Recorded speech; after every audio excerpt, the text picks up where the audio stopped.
Hello, this is Antrina. Welcome to my channel. Today I'm going to show you how I do or prepare biryani. And the biryani that I'm going to show you has three parts. The first part comes the preparation of spices.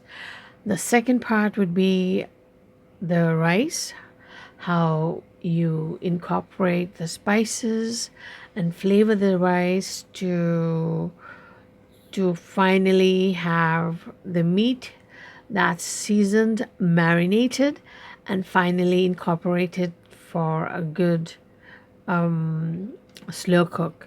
So let's get started. Right now I'm going to show you about the biryani spice. This is the part one of the process. So hang in there. So to get started, we'd be using a tablespoon, a teaspoon, and half a teaspoon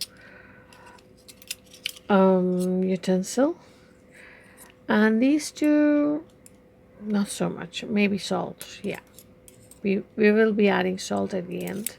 So here we go. Okay, the first thing we are to take is coriander, and that would be 2 tablespoons. So coriander is about 2 tablespoons. This is one.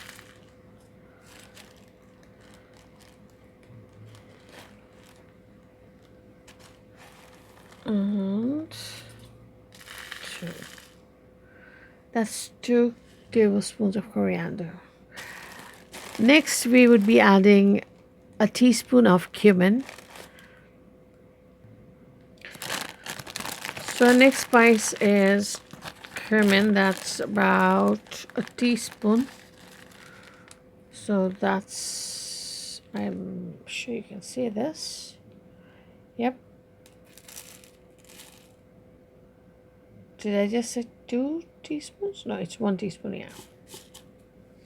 So this is a teaspoon of cumin. And the next part would be about 2 teaspoons of caraway seed.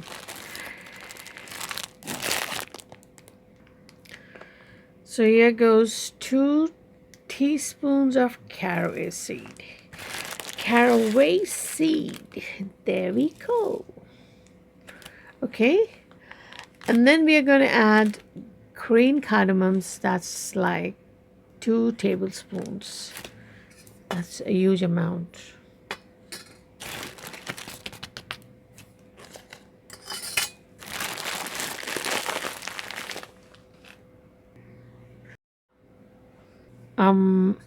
Here we have cardamom, and we are going to add 2 tablespoons of this. That's 1 tablespoon. And here is another tablespoon. That's quite a lot. And next, we are adding about 6 black cardamoms, or they are sometimes called Iranian cardamoms. And soon after this, we are going to add about 3-inch cinnamon. Hang in there.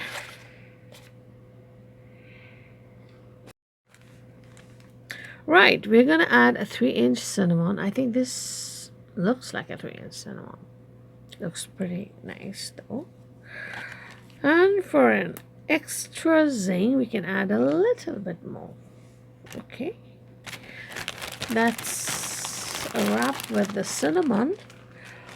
And after that, we are going over to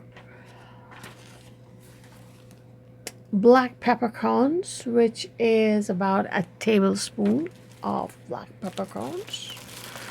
So let's get on with it. Oopsie daisies. Yeah, I love black peppercorns. Just look at that. Wow, isn't that lovely? Let me know your favorite spice in the comments, and we will try to see if we can make something lovely about it. So we are done with the black peppercorns, and yep, we are getting going. Then we are going to add red chilies, which are about 7 to 8 numbers. Spicy, they need to be spicy. And then bay leaves, that's around 7 to 8 numbers. Cloves, about 2 teaspoons. And then mace, about I think 3 florets. And methi, that's fenugreek leaves.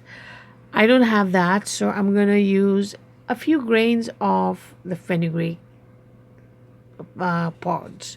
So here we go.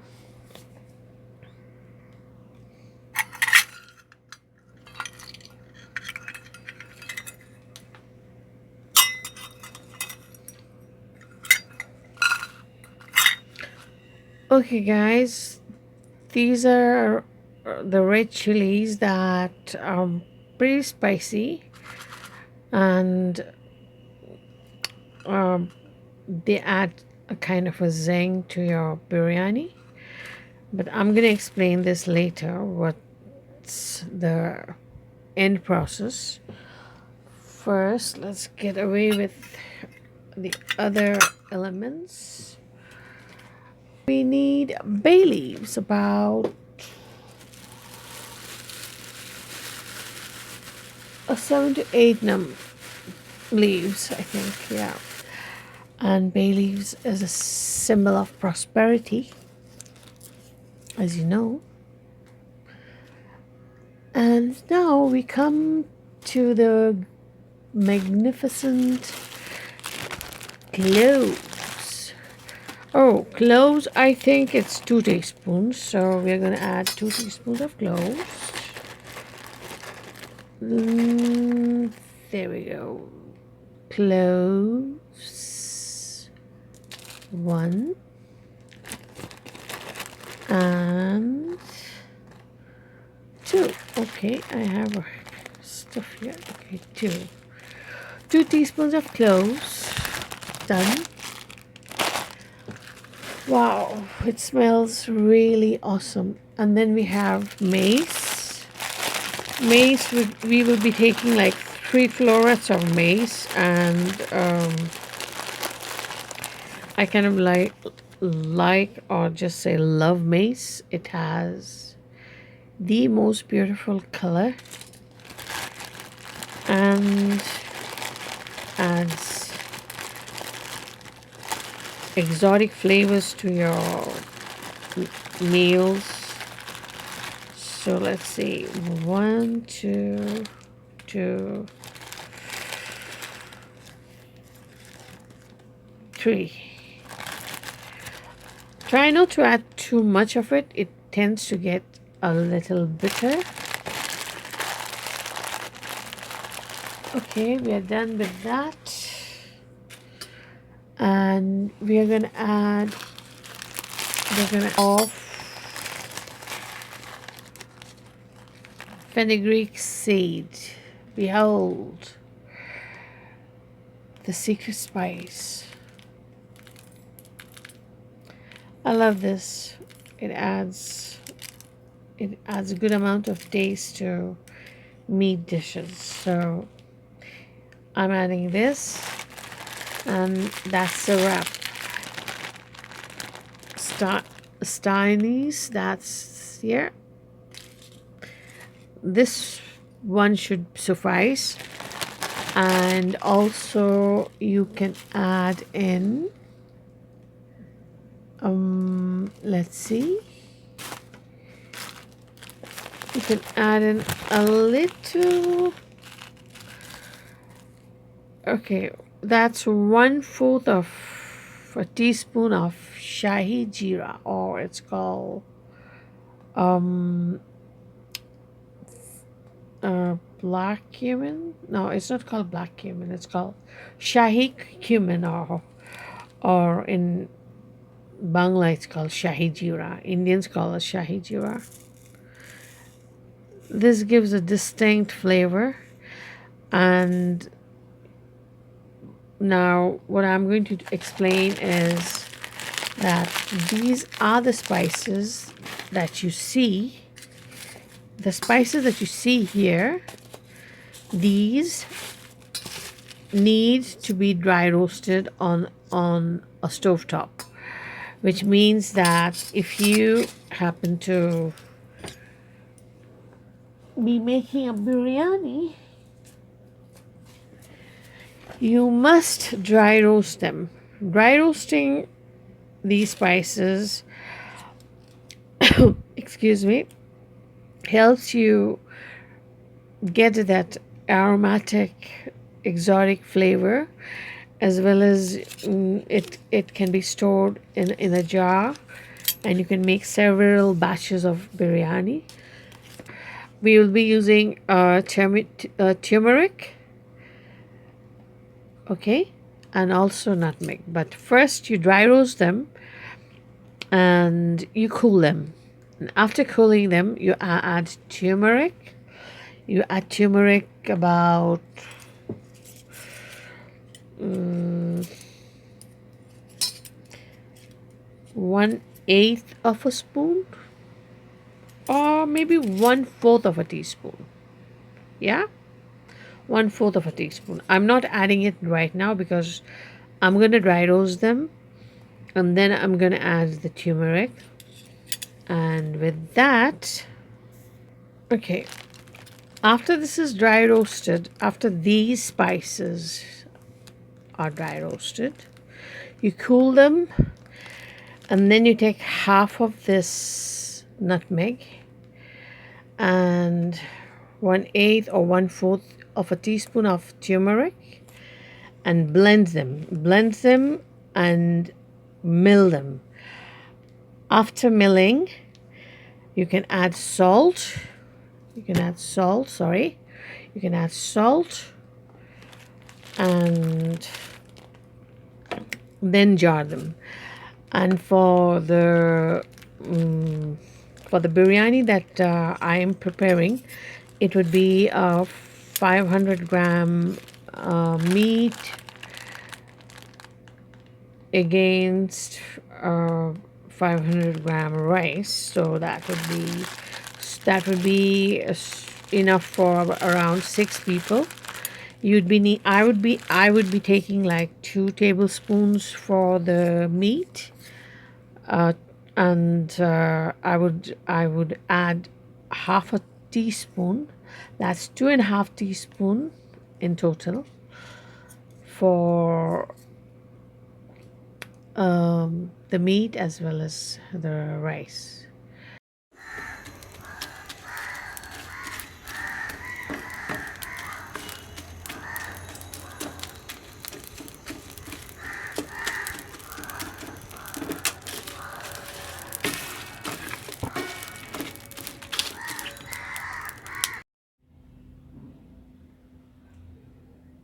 Well, this is the biryani spice, which can be used with all other Mughlai dishes. So now we can get started. Oh, wow.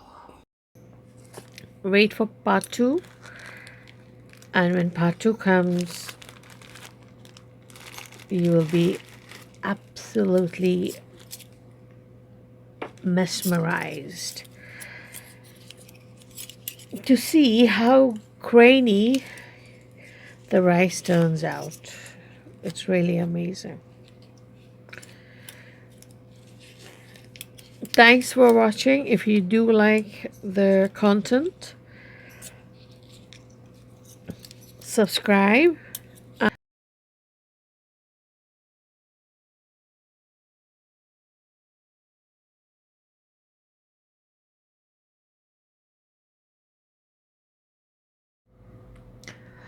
Okay, we dry roast these spices on a stovetop and cool them. After cooling, we transfer these over to the food processor and add turmeric to it and salt. Also, don't forget the main ingredient, that's half of a nutmeg. This is important. This imparts the flavors that are traditional in biryani making. Excuse me. So let's get started. Behold the nutmeg. Zanzibar fell to all of these. Bing! And voila!